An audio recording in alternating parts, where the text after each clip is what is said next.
What if the wealthiest man in Manhattan, the titan of glass towers and billion-dollar deals, was brought to his knees not by Wall Street, not by scandal, but by a little girl's half-eaten piece of bread? If stories of redemption, second chances, and the healing power of unexpected family touch your heart, consider subscribing and staying with us until the very last chapter of this journey. The cafeteria of PS 243 in Brooklyn smelled faintly of overcooked pasta and disinfectant, a scent that clung stubbornly to the peeling paint of the walls. Children's voices rose and fell like waves, some shrill with laughter, some muffled by the weariness of hunger. Amid the swirl of noise, Alexander Reed, age 42, sat at the far end of the long table reserved for guests. He was a man known for his flawless suits and marble floor offices on Fifth Avenue, but here he was, dressed plainly, invited to present a scholarship fund that would barely register as a rounding error in his empire. Yet someone, caught his attention before the ceremony began. Near the corner of the cafeteria, separated from the chatter of her classmates, a little girl sat with her back straight and her eyes fierce with determination. Before her was no tray of pizza slices or cartons of milk, but only a paper bag crumpled soft as tissue. Inside it, a small remnant, half of a bread roll, its crust torn, its interior dry and pale. She was 7 years old, her brown hair loosely tied back, her shoes slightly scuffed but carefully polished. She broke the bread into tiny pieces and placed them on the table with the delicate precision of a host setting plates for a banquet. "Welcome to my restaurant," she whispered, almost to herself, then lifted her gaze as though she could see invisible guests in the empty seats around her. She placed one crumb before each of them, her imagination building walls and menus and laughter where only cold air lingered. Alexander found himself watching, unable to turn away. He had stood in boardrooms where the fate of nations bent with interest rates, but he had never seen courage like this, a child transforming scarcity into dignity. At last, the girl noticed him. Her eyes were neither timid nor apologetic. They were steady, almost disarming. She pushed a crumb toward him, as if she had expected his arrival all along. "Would you like to try some?" she asked softly. "It isn't much, but tomorrow, maybe we'll have more." The words cut through him like glass. Alexander had grown up in Boston, in a neighborhood where heat sometimes failed in winter, where dinners often meant stale bread dunked in water. He had promised himself, sworn on his own hunger, that he would climb so high he would never taste that emptiness again. And he had kept the promise. He was worth billions now, his company Reed Capital shaping skylines and stock markets alike. But in that moment, in front of a half-eaten roll, he felt poorer than this little girl. "What's your name?" His voice, usually commanding, trembled. "Emily Carter." She smiled faintly, and from her backpack drew a folded sheet of paper. It was a drawing done in crayon, a little girl, a woman with kind eyes, and a man in a suit whose face was left blank. Around them was a small square that seemed to be a home, and above it the sun beamed down in yellow arcs. "This is my family," Emily explained proudly. "That's me, that's my mom. And here—" She tapped the blank outline of the man. "That's for our special guest. Someone who eats with us, so we won't be alone." Alexander stared at the image until the colors blurred. He saw not only a child's dream, but also a mirror held up to himself. His empire, his wealth, his entire reputation, none of it filled the chair that mattered most. The principal cleared her throat nearby, signaling that the scholarship ceremony was about to begin. Cameras would soon flash, reporters would scribble, shareholders would applaud his philanthropy as if it were proof of his benevolence. But for once Alexander did not care for applause. He sat frozen, gazing at the little girl's bread at her drawing, and at the simple yet impossible generosity of a child who owned nothing but imagination. "Emily," he whispered, leaning closer so no one else could hear. "Why do you pretend there's more food?" Her reply was matter-of-fact, as though she were explaining a rule of arithmetic. "Because if I believe it's enough, then it is. Mom says our hearts can make things bigger." Something in him cracked open, something he had sealed off for decades. He remembered the nights of his boyhood when he too had pretended bread was steak, when hope was the only seasoning. And he realized with a jolt that despite his penthouse, despite the billions, despite the endless noise of trading floors, he had never stopped being hungry. Not for food, but for the meaning hidden inside it. The principal called his name. Applause spread through the room. Alexander rose mechanically, his body moving forward. But his mind stayed behind at the corner table where a girl was still feeding her invisible guests. As he took the microphone, the rehearsed speech about scholarships and investments dissolved from his memory. Instead, he said, "Sometimes the greatest wealth is not in what we have, but in how we share the little we are given." Today, I was reminded of that. No one in the audience fully understood what he meant. Not yet. But Emily did. She waved the drawing at him and grinned as if she had just hired him as her special guest. For the first time in years, Alexander Reed felt a tremor in the foundations of his empire, not from hostile takeovers or falling markets, but from the fragile defiance of a child who believed that tomorrow would always bring more. The city never truly slept, but Brooklyn on that late afternoon seemed quieter than usual. The echoes of Alexander's unexpected words in the school cafeteria still lingered, rippling through his chest as if they had been spoken by someone else entirely. Applause had followed him, cameras had clicked, but he carried none of it home.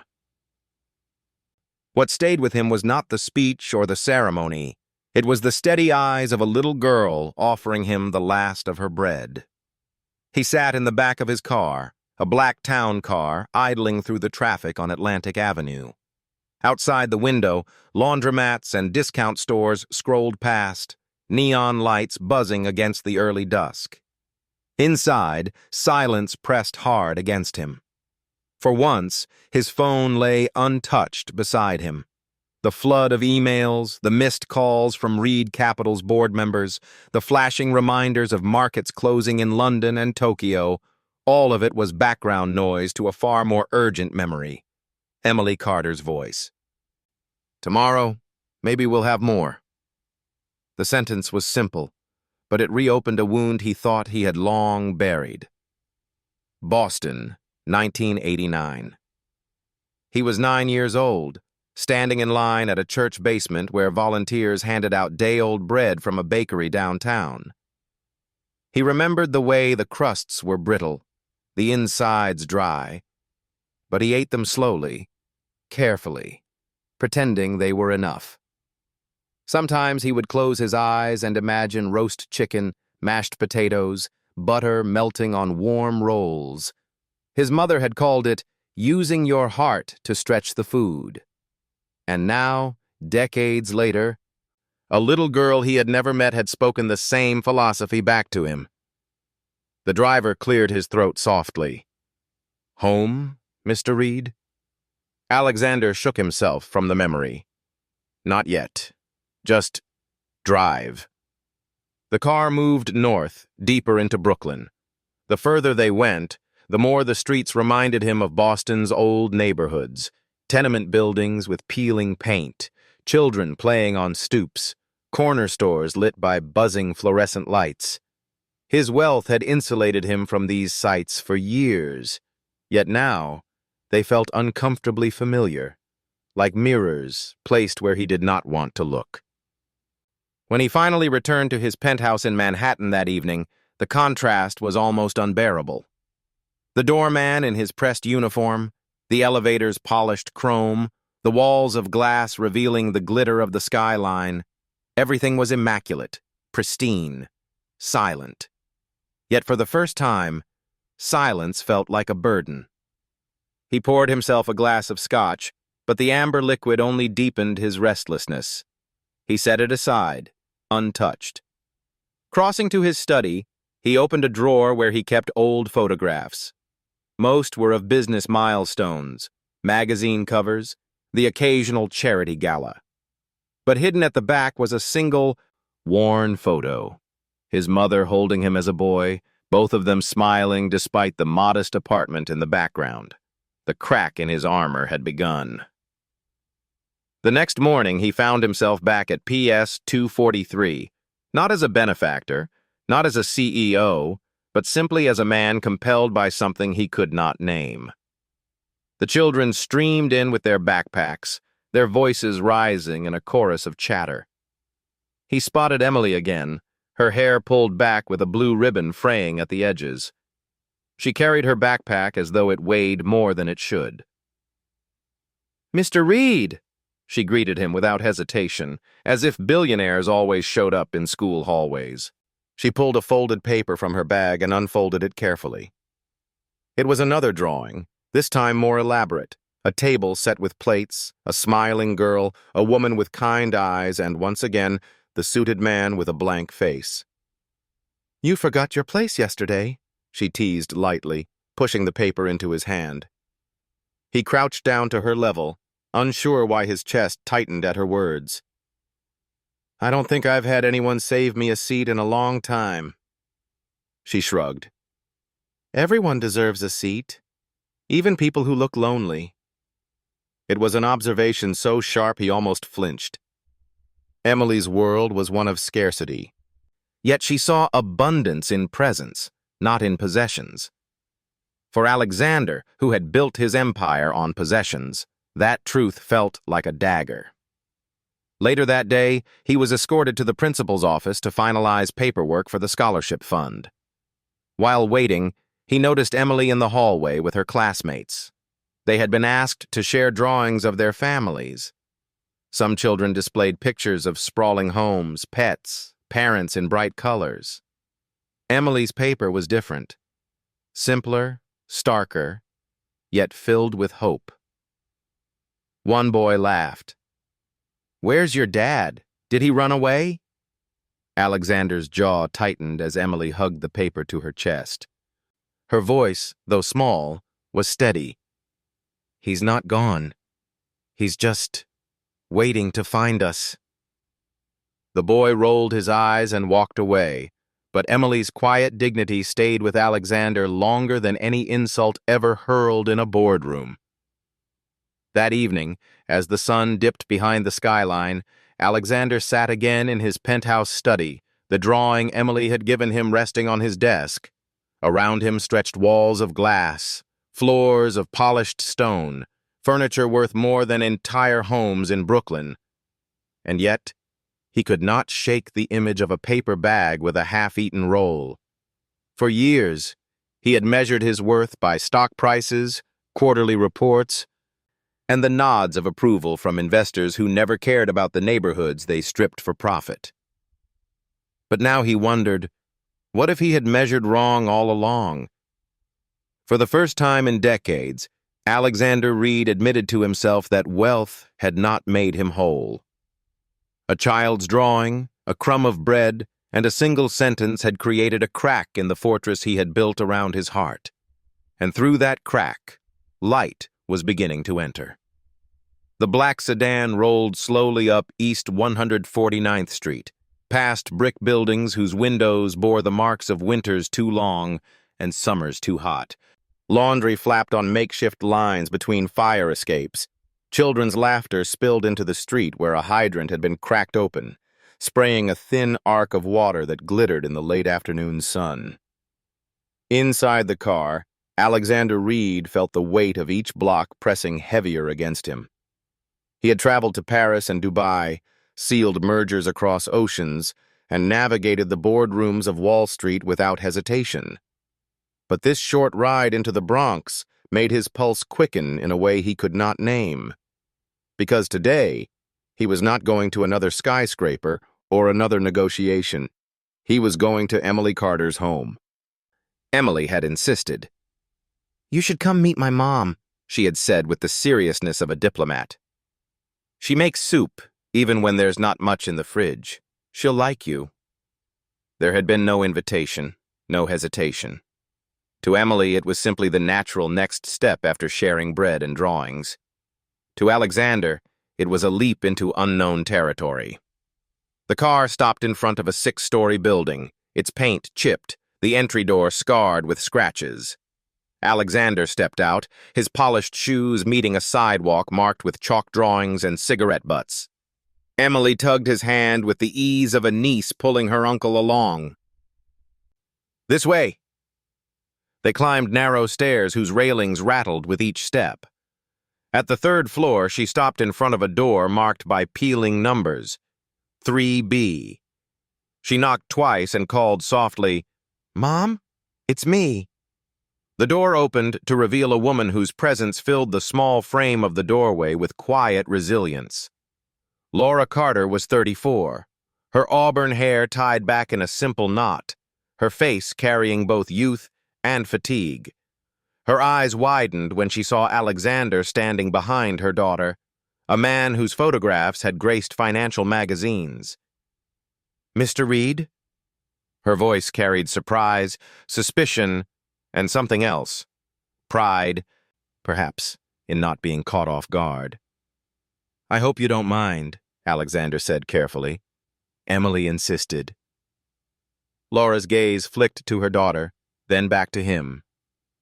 For a long second, silence hung between them, the kind that could tip either into welcome or rejection. Finally, she stepped aside. "Come in." The apartment was small, 2 rooms and a kitchenette that doubled as a living space. The walls bore faint water stains, and the furniture was mismatched but clean. On the counter, a stack of envelopes sat unopened, utility bills, medical notices, each stamped with red warnings. A small fan hummed tirelessly against the heat. Emily bounded inside, proud. "This is our place. I told you it's not fancy, but it's ours." She pulled him toward the kitchen table, where crayons lay scattered around another unfinished drawing. Alexander took in the space quietly, his trained eyes cataloging details the way he once evaluated failing companies. The patched linoleum floor, the second-hand microwave, the faint rattle in Laura's breath as she moved about the kitchen. Laura poured 3 glasses of tap water into mismatched cups. "We don't get many visitors," she said, setting one in front of him. "Especially not billionaires." The word tasted foreign in her mouth, edged with irony. "I didn't come here as that," Alexander answered, surprising even himself. "I came because Emily asked me to." Emily smiled, swinging her legs from the chair. "Told you she'd like you?" For a moment, warmth flickered in the room. But as Alexander's eyes fell on the stack of bills, the warmth gave way to recognition. On one of the envelopes, he saw the faded logo of a factory he knew too well. Northridge Foods. It had been one of Reed Capital's subsidiaries until 3 years ago, when the board voted to close the plant and relocate operations overseas. His chest tightened. "You worked at Northridge," he said slowly. Laura froze, her hand tightening around her glass. "Yes. 12 years on the line until they shut it down. That job paid the rent, bought Emily's school supplies, kept us afloat. When it closed, I didn't just lose a paycheck. I lost stability." Her voice faltered, but she caught herself before it cracked. "And then the doctors told me I had a heart condition. Nothing dramatic, but enough to make steady work harder to find. So here we are." Alexander's mouth went dry. He had signed those papers, approved those numbers, not out of malice, at least not then, but out of the relentless drive for efficiency, the promise of higher margins, the applause of shareholders. He had thought of balance sheets, not faces. Now one of those faces sat across from him, raising a daughter on resilience and little else. Emily, oblivious to the tension, tugged at her mother's sleeve. "Show him the soup, Mom." Laura exhaled and managed a small smile. It's just broth and carrots. But when she ladled a portion into a chipped bowl and set it before Alexander, it felt like more than soup. It was dignity, offered freely despite scarcity. He tasted it, and for a moment he was 9 years old again, his mother placing a bowl of thin broth before him in Boston, whispering, "If we share it, it'll be enough." As evening settled outside, shadows stretching across the Bronx, Alexander rose to leave. Emily hugged him without hesitation. "Don't forget your seat at our table," she reminded him. He promised he wouldn't. But when he stepped back onto the cracked sidewalk, the weight of guilt pressed hard against him. His empire had not only lifted skylines, it had closed doors, broken families, stolen bread from children who needed it most. The car door closed behind him, and for the first time in decades, Alexander Reed felt ashamed of what he had built. The first crack in his armor had widened. The sky above Midtown Manhattan glittered with steel and glass, but inside Reed Capital's headquarters, the air was heavy with something colder than winter. Alexander Reed strode through the marble lobby, his reflection flickering in the polished floor beneath the towering logo of the empire he had built. The guard at the security desk nodded crisply. Assistants glanced up, startled by the pace of his steps. Alexander's silence was sharper than words. On the 32nd floor, the boardroom stretched like a cathedral of commerce. A long mahogany table polished to a mirror sheen, panoramic windows framing the Empire State Building, and a dozen leather chairs already occupied by men and women in suits that whispered of wealth and calculation. They rose as he entered, not out of respect, but out of habit. "Mr. Reed," began Richard Cole, the chief financial officer, his silver hair gleaming under the recessed lights. "We're glad you could make time. We have urgent matters to address." Alexander slid into his chair at the head of the table. Once this view had filled him with pride. The city beneath his command, the boardroom obedient to his vision. But today, after the Bronx apartment and a half-empty bowl of soup, the grandeur seemed obscene. Richard clicked a remote. On the screen, charts and numbers appeared in neat columns. As you see, last quarter exceeded projections. The restructuring program has cut operational costs by 21%. Shareholders are pleased. Our next phase should be the closure of the Jefferson plant in Queens. Labor costs there are excessive. Relocation to Mexico will increase profit margins significantly. Around the table, heads nodded. Calculations ticked silently in their minds. Bonuses, dividends, capital gains. But Alexander saw something else. He saw Laura Carter folding unpaid bills. He saw Emily breaking bread into crumbs. He saw a company whose profits were written in the hunger of children. He leaned forward, his voice low but steady. "Do any of you know what it feels like for a child to eat half a bread roll and pretend it's a feast?" The room went still. Richard frowned. "Alexander, with respect, this isn't about sentiment. It's about fiduciary duty. Our responsibility is to maximize shareholder value. That has always been the mandate." "No." Alexander's voice cut through the air. "That is not the only mandate. We're not balancing numbers on a ledger. We're taking meals off kitchen tables. Every time we shut a plant, we're shutting down families. We're breaking neighborhoods." One of the directors, Victoria Lane, arched a brow. "And what would you suggest? Keep inefficient factories alive because you feel guilty? You've built this empire by being ruthless, Alexander. Don't tell us you've grown soft." "I'm not soft," he snapped, more sharply than intended. Then softer. "I'm finally awake." Murmurs rippled around the table. A shareholder from Chicago cleared his throat. "Let's be clear. If you divert from the strategy, if you prioritize humanitarian projects over profit, we will face lawsuits. The board will not tolerate dereliction of duty." The word lawsuits hit like ice water. But Alexander didn't flinch. He remembered Emily's drawing, the blank seat reserved at the table. and he realized he could no longer hide behind numbers. "I didn't build Reed Capital to become a machine that eats people alive," he said. "We've forgotten that behind every percentage point are families. Behind every cost reduction is a mother who can't pay for medicine, a child who can't eat lunch." Richard slammed his palm against the table. "That is not our problem. We are not social workers. We are financiers. If you want to save the world, Alexander, do it with your own money. But do not jeopardize the board's obligations." The words hung like a verdict. The boardroom felt less like a place of strategy and more like a courtroom with Alexander on trial. He exhaled slowly, his decision crystallizing in the silence. "Maybe I will." The meeting ended in fracture. Some left shaking their heads, muttering about betrayal. Others avoided his gaze entirely, their loyalty tied to their dividends. But one thing was clear. A line had been drawn. As Alexander stood at the window after the room emptied, the city sprawled beneath him.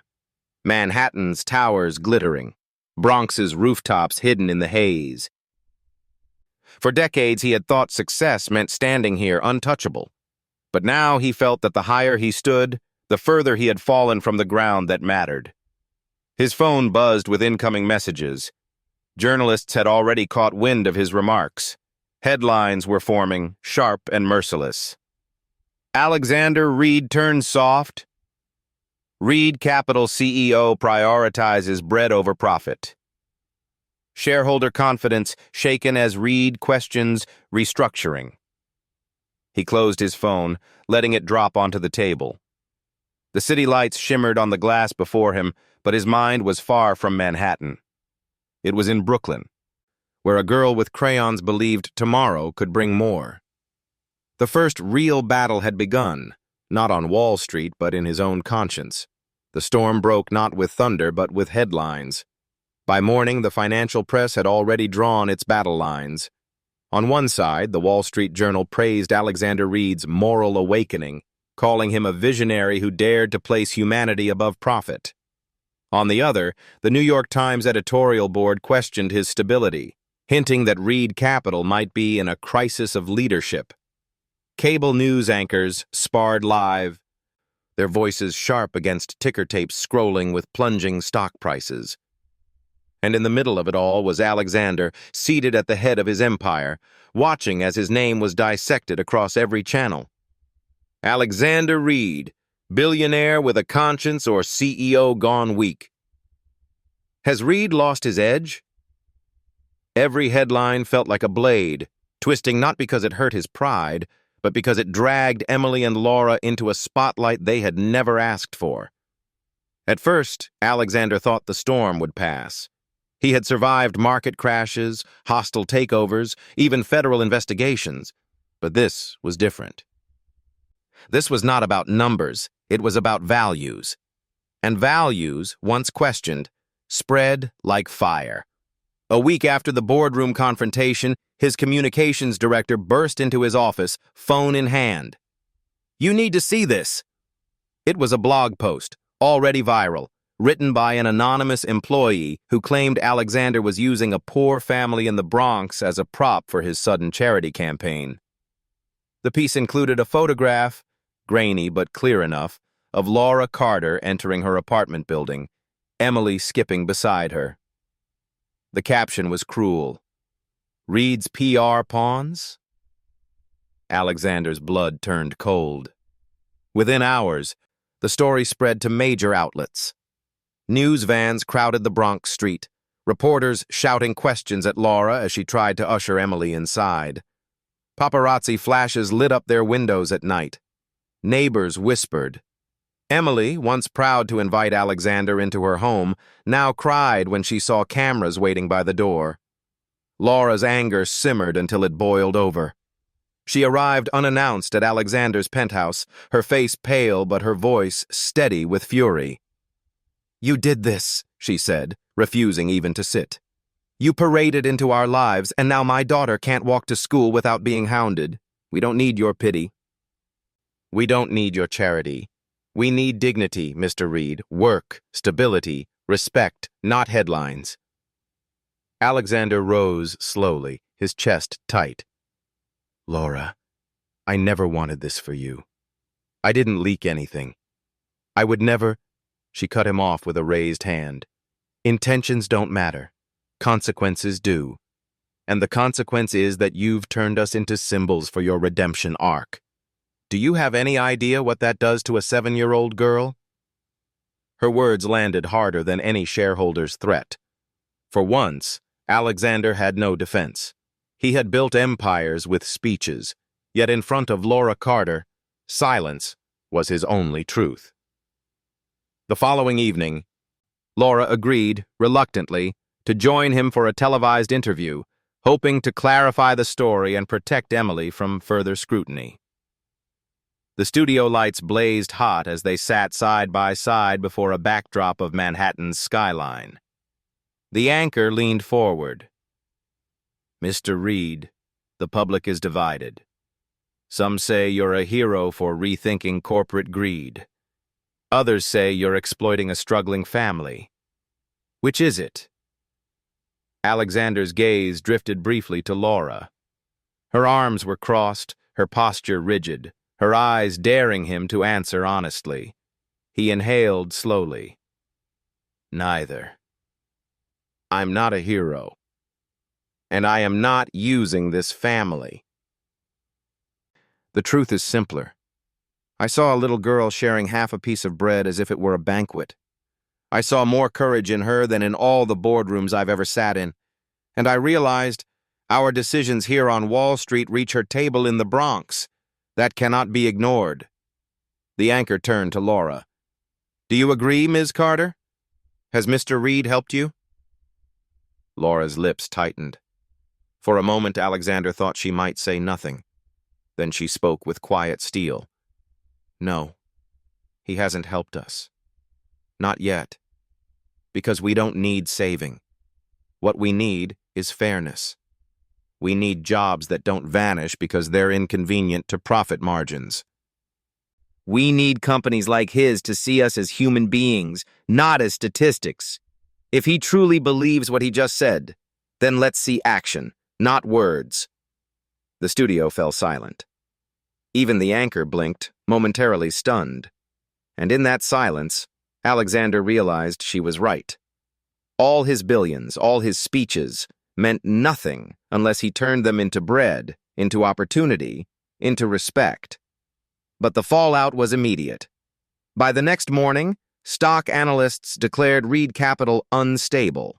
Investors demanded reassurance. His CFO, Richard Cole, issued a statement undermining him, promising shareholders that rational strategy would prevail over sentiment. Alexander's photograph filled the covers of Forbes and Fortune, not with praise, but with questions of collapse. Commentators speculated whether the Titan of Manhattan was on the brink of losing his empire. And through it all, Laura's words echoed louder than the headlines. We don't need your pity. We need dignity. That night, Alexander sat alone in his penthouse. The lights of Manhattan twinkled like currency spread across a black velvet table. He poured himself a glass of water, not scotch, and stared at the reflection trembling in the glass. He had thought the boardroom would be his greatest battlefield. He was wrong. The true war was here, in the clash between profit and humanity, between reputation and conscience, between what the world expected of him and what one family deserved. And for the first time in his life, Alexander Reed understood that the empire he had built might have to burn before anything true could rise. The cafeteria at PS 243 was louder than usual that Wednesday morning. The smell of reheated pizza and cartons of chocolate milk filled the air, children's voices tumbling over one another like an orchestra gone slightly out of tune. Emily Carter sat at her usual table near the wall, her backpack carefully tucked beside her, her brown hair neatly tied back with a ribbon that had once been bright blue, but now had frayed edges. Before her, on the table, sat a paper bag. Inside was a roll of bread, Yesterday's leftovers from a neighbor who often slipped something into Laura's hands with a quiet nod of solidarity. Emily pulled the roll out and broke it into small pieces, arranging them carefully on her napkin. She whispered, "Today's menu, fresh rolls and sunshine." Her smile was faint, but genuine. She was about to invite her invisible guests, the ones she always pretended sat across from her, when a shadow fell over the table. 3 boys, older, louder, circling like wolves who had caught the scent of weakness. Their ringleader, Tyler Mason, smirked and jabbed a finger at the bread. "That all you got, Carter? Yesterday's trash? Guess billionaires don't feed their pets so good." Emily stiffened. "It's mine," she said simply, clutching the bread closer. Tyler snatched it from her hand with the swiftness of entitlement. "Not anymore." He tossed it to his friend, who laughed and held it high. The laughter spread through the cafeteria. Emily's cheeks burned, but she didn't cry. She stood, her voice shaking yet defiant. "That's my lunch." "Then come take it," Tyler sneered. The cafeteria supervisor was across the room, distracted. No teacher intervened. For a heartbeat, Emily was alone. Until a tall figure stepped through the doorway. Alexander Reed had not planned to be there that morning. His schedule was supposed to be filled with damage control meetings, conference calls with nervous investors, and a press conference his PR team begged him to attend. But something stronger had pulled him back to Brooklyn, the memory of a child breaking bread into crumbs and calling it abundance. He arrived just in time to see Tyler shove the roll into his backpack, Emily standing small but unyielding before him. "Give it back!" Alexander's voice thundered across the cafeteria, silencing even the clatter of trays. Heads turned. Whispers spread. "It's him, the billionaire." Tyler froze, his bravado faltering under the man's gaze. "We were just stealing," Alexander finished for him, his eyes narrowing. He strode forward, each step deliberate, and crouched so his face was level with Tyler's. "Do you know what it means to take food from someone who has less than you? It means you've stolen more than bread. You've stolen dignity." The boy swallowed hard, muttering, "It's just bread." "No," Alexander said, his voice dropping to a razor whisper. "It's never just bread." He held out his hand. Tyler, cheeks flushed, fumbled in his bag and shoved the roll back. Alexander returned it to Emily with a gentleness that startled even him. "Thank you," Emily whispered, eyes shining. She broke the bread again, deliberately offering a piece to Alexander. "It's still enough to share." The cafeteria exhaled, but the storm was not over. That afternoon, Alexander was summoned to a meeting with the PTA. What he expected to be a routine discussion erupted into confrontation. Tyler's father, Daniel Mason, stood waiting, flanked by lawyers. He was no ordinary parent. He was one of Reed Capital's largest private investors, his fortune tied directly to the very board members threatening Alexander's leadership. "You humiliated my son," Mason spat, his voice echoing in the school library. "In front of his peers, over a piece of bread." Alexander's jaw tightened. "Your son humiliated himself. I only pointed out the truth." Mason stepped closer, his cologne sharp, his eyes colder than the marble floors of Reed Capital's lobby. "You want to play savior? Fine. But don't drag my family into it. If you think you can put sentiment above profit, remember this. My money keeps your empire afloat.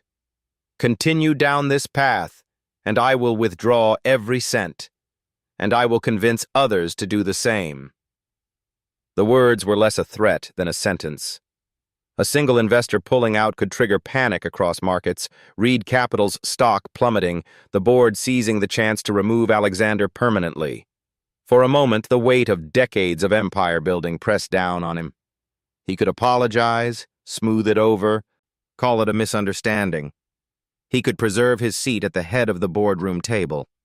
But then he saw Emily again in his mind, her small hand holding out a piece of bread as if it were a gift fit for kings. He heard Laura's voice. "We need dignity, not pity." He met Mason's glare without flinching. "Withdraw your money if you must. But I won't apologize for protecting a child from cruelty. Not yours, not anyone's." The silence afterward was so sharp, it felt like glass shattering. Mason's lips curled in disdain. "Then may God help you when the markets open." That evening, back in his penthouse, Alexander stood by the window as the city sprawled beneath him. Manhattan glittered as if nothing had changed, yet he knew the ground beneath his empire had shifted dangerously. He had chosen a child's bread over a shareholder's millions. For the first time in his life, Alexander Reed understood the true cost of conscience. And still, he would not undo his choice. The train hummed steadily as it cut through New England, carrying Alexander northward toward the city he had tried so long to forget. Outside the window, the early morning light stretched over forests painted with autumn fire. Reds, oranges, and yellows clinging stubbornly to branches. Yet the beauty did little to ease the storm in his chest. Boston. The place where hunger had been his first teacher. The place he had fled from. Building towers in Manhattan to bury the memory of rotting wallpaper and empty cupboards. But after the confrontation with Daniel Mason and the bitter taste of betrayal on Wall Street, Alexander knew he could not fight his present without facing his past. He stepped off at South Station, the air sharper than Manhattan's, carrying the salt of the nearby harbor. Gone were the sleek cars and luxury apartments he now inhabited. Here, brick buildings leaned with age and the sidewalks held the same cracks he remembered tripping over as a boy. He walked alone through the narrow streets of South Boston, his polished shoes jarring against pavement that once tore holes in his sneakers. Every corner carried a ghost, his mother hauling groceries with trembling hands, his younger self waiting outside bakeries for day-old rolls. At last, he stopped before a storefront that seemed almost untouched by time. The faded sign read, "O'Malley's Bakery." The windows displayed simple loaves, nothing artisanal or glossy, just bread, plain, honest, essential. The bell above the door chimed as he stepped inside. The smell struck him like a memory-made flesh. Warm yeast, sugar faintly caramelized, flour dust in the air. For a moment, he was 9 years old again, standing at this very counter, clutching coins too few for anything but the leftover basket. An old man, stooped but steady, looked up from behind the counter. His hair was white now, his apron floured, but his eyes were the same. "Alexander Reed," he said slowly, recognition dawning like sunlight. "I'll be damned. The boy who always bought bread ends." Alexander's throat tightened. "Mr. O'Malley, you remember me?" "Remember you?" "I used to slip you extra rolls when I could.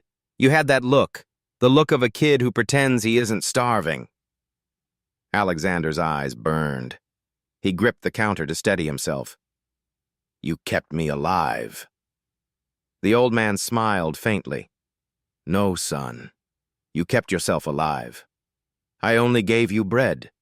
You had the heart to make it more." They sat at a small table in the back, the bakery quiet except for the hiss of ovens. Alexander told him about Manhattan, about Reed Capital, about the storm of headlines and the board's threats. He spoke of Emily, her crumbs of bread, her courage, her mother's dignity. Mr. O'Malley listened without interruption, his gnarled hands folded on the table. When Alexander finished, silence stretched. Then the old man leaned forward. "You think money is power, but bread is power too. Bread keeps children from crying at night. Bread keeps families together. That girl of yours, she already knows it." You've built skyscrapers, son. Maybe now it's time to build bread. The words landed like a verdict. That evening, Alexander walked the neighborhood where he had grown up. The old apartment building still stood, its paint flaking, the windows patched with plastic. He looked up at the third floor, at the window where he had once pressed his face as snow fell, stomach aching with hunger. He whispered to that boy, hungry, small, but unbroken, "I didn't forget you. I just lost you along the way." By the time he returned to his hotel, his decision was clear. The next morning, he held a press conference, not in the sleek lobby of Reed Capital, but on the sidewalk outside O'Malley's Bakery. The old man stood beside him, bewildered but proud, while cameras flashed and reporters crowded forward. Alexander spoke plainly, his voice steady, carrying over the hum of traffic. "When I was a boy, this bakery gave me bread when I had nothing.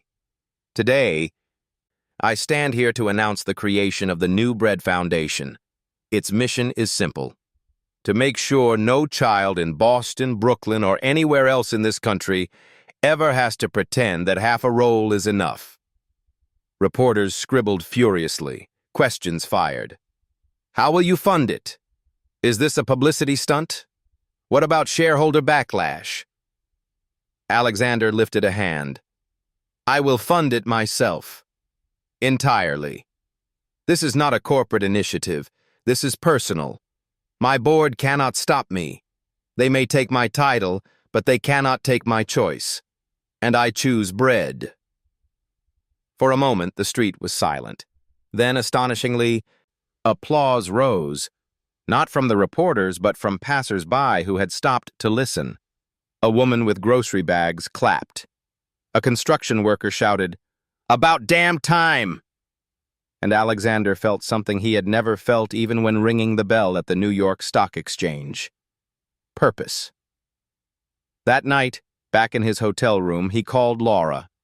Her voice was wary when she answered.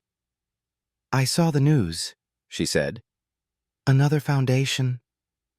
"No," Alexander replied quietly. "Not another. This one isn't about legacy or reputation. It's about children like Emily. It's about boys like me. I'm not asking for your approval. I just want you to know I'm doing this because it matters, not because of headlines." There was silence, then the faintest softening in her tone. "We'll see." But Emily, in the background, shouted into the phone, "Don't forget your seat at our table." Alexander laughed, a sound that startled him with its own unfamiliar warmth. "I won't, Emily. I promise." The crossroads had been reached. The boy from Boston who once lived on crumbs had met the man from Manhattan who built empires. And for the first time, they walked together toward the same future. The offices of Green Harvest Foods were a world apart from the Bronx apartment Laura Carter had left that morning. The reception area gleamed with clean lines of glass and pale wood, a mural of sunlit fields stretching across the wall. Baskets of fresh produce decorated the waiting lounge, apples so crisp they shone, loaves of bread still warm from ovens. It was not lost on Laura that this was one of the companies funded by Alexander's New Bread Foundation. He had called her 2 weeks ago, his voice steady but careful. "There's an opening at Green Harvest. They're looking for a supply chain manager. I thought of you." Laura's first instinct had been to refuse outright. The idea of walking into a job handed to her through Alexander's influence made her skin crawl. She had lost enough already: her husband, her health, her sense of stability. What she had left was dignity, and she would not trade it for pity, no matter how well-intentioned. So she did what she had always done. She filled out an application the ordinary way, listing her 12 years at Northridge Foods, her skills, her resilience. She mailed it in without telling Alexander. If Green Harvest wanted her, it would be because she had earned it. Now, sitting across from the hiring panel, Laura squared her shoulders and reminded herself of the nights she had gone without sleep, balancing bills with nothing but determination. She had faced harder battles than an interview. The lead interviewer, a woman named Margaret Hayes, smiled across the table. "Laura, tell us why you want to work at Green Harvest." Laura folded her hands to keep them from trembling. "Because food is life. I've spent my entire career in food production. I've seen what happens when a factory closes, not just to numbers on a spreadsheet, but to families, to children. I know supply chains are about efficiency, but I also believe they're about responsibility. Bread isn't just product, it's survival." There was a pause. Then one of the panelists leaned forward. 12 years at Northridge Foods, until it closed. That must have been difficult. Laura's voice held steady. "It was more than difficult. It was devastating. But I learned something important. Resilience. I learned how to adapt, to fight, and to keep going even when it felt impossible. And I will bring that same resilience here." The room was quiet. Margaret nodded slowly. "Thank you, Ms. Carter. We'll be in touch." 3 days later, Laura stood in her kitchen in the Bronx. Mail scattered on the counter. Emily perched on a chair, swinging her legs, coloring another drawing. Laura opened the envelope with trembling hands. "We are pleased to offer you the position of supply chain manager at Green Harvest Foods." Tears sprang to her eyes, hot and sudden. She pressed the letter to her chest, laughing softly through the tears. Emily looked up, puzzled. "Mom, what is it?" Laura swept her daughter into her arms, kissing the top of her head. "It means, sweetheart, that we're going to be okay." When she arrived for her first day, Alexander was waiting outside the building, leaning against his black sedan. He straightened as she approached, his usual polished confidence softened by something else. Hope, maybe even pride. "Congratulations," he said. Laura paused, her bag slung over her shoulder. "I got this job because I earned it, not because of you. Don't think for a second otherwise." Alexander inclined his head, accepting the rebuke. "I know. That's why I'm proud of you." Something in his sincerity disarmed her. She had expected smugness, even subtle ownership of her success. But there was none of that. Just a man who seemed to understand that dignity was worth more than money. She nodded curtly and walked inside. But a flicker of warmth lingered behind her sternness. Weeks passed. Laura threw herself into her new role with the same determination that had carried her through nights of unpaid bills and hospital visits. She streamlined delivery routes, cut waste without sacrificing jobs, and earned the respect of her colleagues not through pity, but through performance. One evening, as she left the office late, she found Alexander waiting again. "You don't have to pick me up," she said dryly. "I wasn't picking you up. I wanted to hear how your first month went." Laura tilted her head. "It went well, because I made it go well. Not because you smoothed the way." "I know," Alexander said again. And then, almost shyly, "Laura, you've reminded me of something I forgot, that dignity matters more than power. Thank you." For the first time, she smiled without reservation. "You're learning." At home, Emily noticed the change too. She drew a new picture. Her mother standing tall in front of a building labeled Green Harvest, herself holding a lunchbox full of sandwiches, and beside them, a suited man not blank anymore but smiling.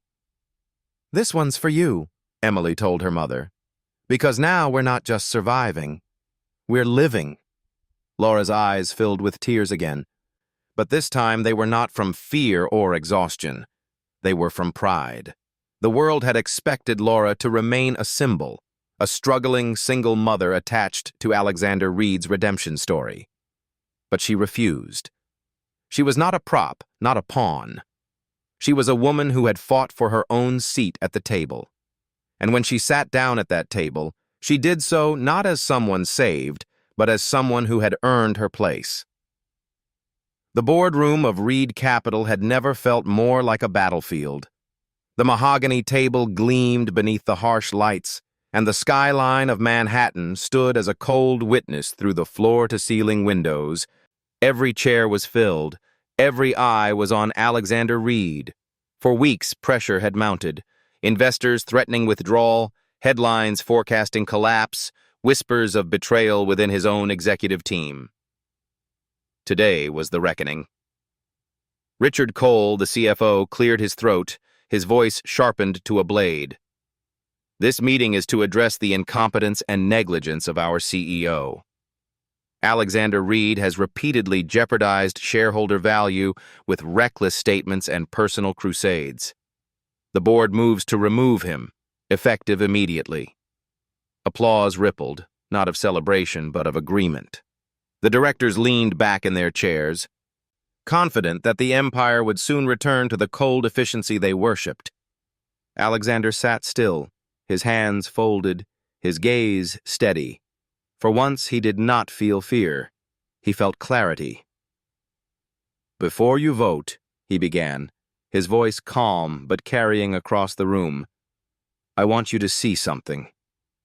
From his briefcase he drew out a piece of folded paper, not financial reports, not quarterly projections, but a child's drawing. He smoothed it gently on the polished table. Gasps murmured around the room. It was Emily's crayon sketch, a table set with bread, a little girl, her mother, and a suited man with a once blank face now filled in. 3 figures seated together, smiling. "This," Alexander said, tapping the drawing, "is more important than any number you'll ever show me." Richard scoffed. "Are we really entertaining kindergarten doodles as evidence in a corporate hearing?" Alexander's eyes flashed. "Yes, because this drawing is the reality you refuse to see. Behind every restructuring plan, behind every closed factory, there is a family, a child, a meal taken away. We talk about shareholder value, but what about human value? If this company cannot feed the very city it profits from, then every dollar we make is worthless." The room buzzed with uneasy whispers. Some directors shifted uncomfortably. Others sneered, their loyalty tied only to dividends. "You built this empire by being ruthless," Victoria Lane said coldly. "Now you want to dismantle it because of sentimentality? You'll bankrupt us all." Alexander leaned forward, his voice dropping to a deadly calm. "No. I want to rebuild it. To prove that profit and humanity are not enemies. To prove that Reed Capital can stand for more than greed. If we fail at that, then perhaps it deserves to fall." Richard pounded the table. "Enough of this nonsense. I call for an immediate vote."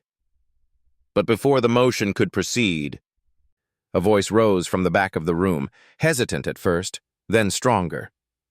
"I support him." Heads turned. It was Daniel Chu, one of the smaller shareholders, a man whose stake was modest compared to giants like Mason, but whose employees in Queens still remembered the day Reed Capital saved their factory from closure years ago. "This company was built by people like my family," Chu said, his voice steady. "We've followed Alexander Reed because he wasn't afraid to take risks. If this is the risk he's willing to take now, to stand for dignity as well as profit, then I say we give him the chance." Another voice followed, then another. From the corners of the room, from the ranks of smaller investors and employee representatives, came murmurs of support. For the first time in years, the balance of power shifted. Richard's face darkened. "You're dooming us." "No," Alexander said firmly, rising to his feet. "I'm freeing us. Reed Capital will not just count dollars, it will count lives. And if you can't stand with that, then step aside." The room erupted into debate. Some shouted about fiduciary duty, others demanded reform. The air grew thick with the clash of old power against new conscience, but amid the chaos, the tide was clear. The motion to remove Alexander faltered. The votes splintered. One by one, the scales tipped in his favor. At last, the chairman's gavel struck the table. The motion to remove Mr. Reed fails. Instead, this board will adopt a restructuring plan, one that balances profit with humanity. Richard slumped back, defeated, his silver hair glinting under the lights like tarnished steel. Alexander stood tall, the child's drawing still spread before him. He did not smile in triumph. He only exhaled, as though releasing decades of silence. Later, as he walked out of the building, the Manhattan streets roared with traffic and life. For the first time in years, Alexander felt aligned not with the towers above him, but with the ground beneath his feet. In his pocket, he carried Emily's drawing, a reminder of why he had fought. The battle for Reed Capital was not only about his career, it was about proving that empires built on glass and steel could also house bread and dignity. And for the first time, the future did not look cold. It looked possible. 1 year later, the Bronx looked different. Not in the bricks of the buildings, still chipped and weathered, nor in the sirens that still cut through the night, but in the laughter spilling from schoolyards, in the steady hum of cafeterias where every child now carried a full tray, in the quiet relief etched onto the faces of parents who no longer worried whether their children would go hungry. The New Bread Foundation had grown beyond even Alexander's dreams. What began with a promise outside O'Malley's bakery had spread to dozens of schools across Brooklyn, the Bronx, and even back in Boston. Bread, fruit, soup, simple meals, but steady and guaranteed. And with them, dignity. But none of this was what mattered most to Alexander Reed. What mattered was the small apartment on a quiet street in the Bronx, where every Friday evening he found himself knocking at the same door, greeted by the same smile of a girl who always shouted, "Don't forget your seat!" That night, Laura Carter's kitchen was filled with the aroma of roasted chicken and fresh bread. The table was modest but warm. 3 plates, 3 glasses, a small vase of wildflowers Emily had picked from the park. Alexander set down the basket he had brought. Apples from a green harvest farm, bright and sweet. Emily darted forward, hugging him with the force of someone who had no doubts about belonging. "You're late," she scolded, grinning. "I was fighting traffic," he said, feigning innocence. "Excuses." She tugged him toward the table. "Come on, dinner's getting cold." Laura, standing by the stove, shook her head but smiled. She had changed in the past year. Gone was the heaviness in her eyes, replaced by a quiet confidence. She wore a blazer from her new job, her posture straighter, her voice surer. She was no longer a symbol of survival. She was proof of resilience. "Sit," she said simply. "Emily's been waiting all day." They ate together, laughter punctuating the clink of forks. Emily told stories of her school, of the drawings she made, of how she had become the unofficial bread monitor at lunch. Alexander listened as if every word were a symphony. For years he had sat in penthouses overlooking the city, his dinners silent, his glass of scotch his only companion. Now, in this small kitchen with peeling wallpaper, he felt richer than he ever had in skyscrapers of glass and steel. At one point, Emily disappeared into her room and returned with a folded paper.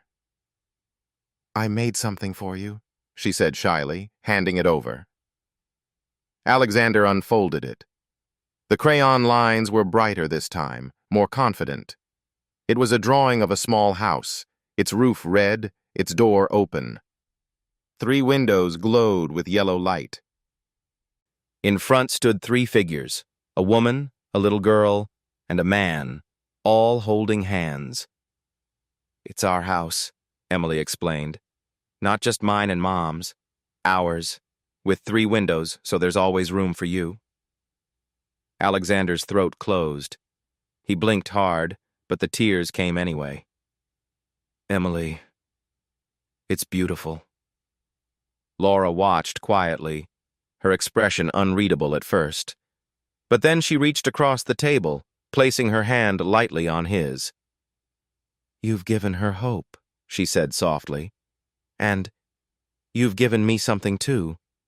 Not money, not favors, but respect. And that's worth more than anything. For a long moment, the three of them sat in silence, hands linked across a table that once knew only scarcity, but now knew abundance of another kind. Later that evening, as the city lights blinked outside, Alexander helped Emily into bed. She curled under her blanket, clutching a stuffed bear, her eyes heavy with sleep. "Promise you'll always come back?" she murmured. "I promise," he whispered. "You'll never eat alone again." When he returned to the living room, Laura was standing by the window, looking out at the street below. "Funny," she said quietly. "A year ago, I thought you were just another man who wanted to buy redemption. I didn't trust you." "You had every reason not to," Alexander admitted. She turned, her eyes steady. "But you stayed, not because it was easy, not because it made you look good. You stayed because you wanted to." Alexander met her gaze, something unspoken passing between them. "I used to think I built my life out of steel and glass," he said. "But tonight I realized I never really had a home. Until now." Laura's eyes softened, and for the first time, she didn't look away. As he left that night, Alexander paused on the sidewalk, glancing up at the apartment window where light still glowed behind the curtains. The street was quiet. Children's chalk drawings fading on the pavement, a warm breeze carrying the scent of bread from a nearby bakery. He thought of all he had built, the empire of towers, the billions in stocks, the name etched into the skyline. None of it compared to the feeling of sitting at a table where he was not a CEO, not a billionaire, but simply a man who belonged. He whispered to himself, his voice carried softly into the night. "I once built an empire of steel and glass, but this little house with 3 windows, this is where I truly belong." And for the first time, Alexander Reed felt whole. And so, Alexander Reed discovered that true wealth was never written in stock reports or glass towers, but in the warmth of a shared table, a child's laughter, and the light of a small house with 3 windows. Thank you for walking this journey with us. If this story touched your heart, consider subscribing for more tales of hope, healing, and second chances. Together, let's keep the light of compassion alive.